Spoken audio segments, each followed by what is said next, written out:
kini kamalimbungon o labihan kini kadautan. Munang igsoon ayaw pagkumpiyansa sa imong gibati. Igikan man sa imong kasing-kasing. Kaya dili tanang gibati nimo dapat nimong tumanon, dapat nimong buhaton naman ang kasing-kasing sa tao limbungan gid kaayo. Makabantay ka bisag ninyo naka unya mag-away mo sa imong asawa unya may mas chat nimo or mas buutan lagi sa akong asawa. Murag na kaganahan ko niya boy. Na-fall in love na ko niya.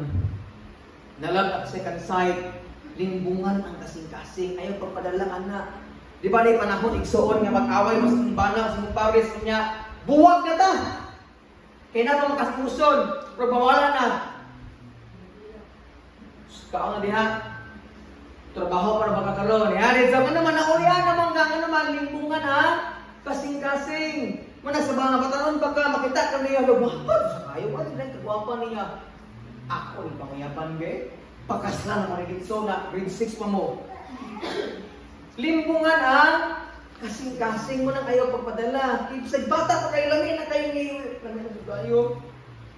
Wala mo na gidasig mo na po. Na mo sa saktong edad niya. Di ka mapugan gamay. Panangin mo sa ginikanan. Pero ayaw mo padala sa iyong kasing-kasing mo naman. Ang kasing-kasing limbungan.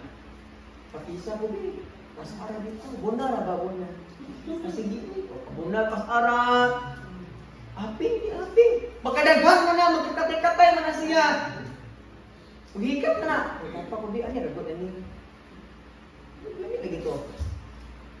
Doon. Ang taigyan na magsugod. Walang igsoon. Magbantay na kay kasing-kasing limbungan. Gid kaayo siya. Mutanaw kag mga ngani nga salida. Ni mga gakiskis dito. Tabon mata. Kaya bata pa ka. Kaya na bata, sa ito, pag muna ko, okay na. Kaya nagkada ko, okay na. Anak, tanaw sa dito siya makita niya mo ng iyang matanawan sa ubang tao, muna ng pagkaon. Nga naman, moment kita niya ang kasing-kasing limbungan. Amen? Muna nga igsoon, kita magpadala sa atong gibati. Muna ingon ang Bible, pagpadala ta sa unsay gisugo sa bala ang Espiritu. Kay Kristiyan naman ta. So, nato itulong ka point, mahuman ta igsoon.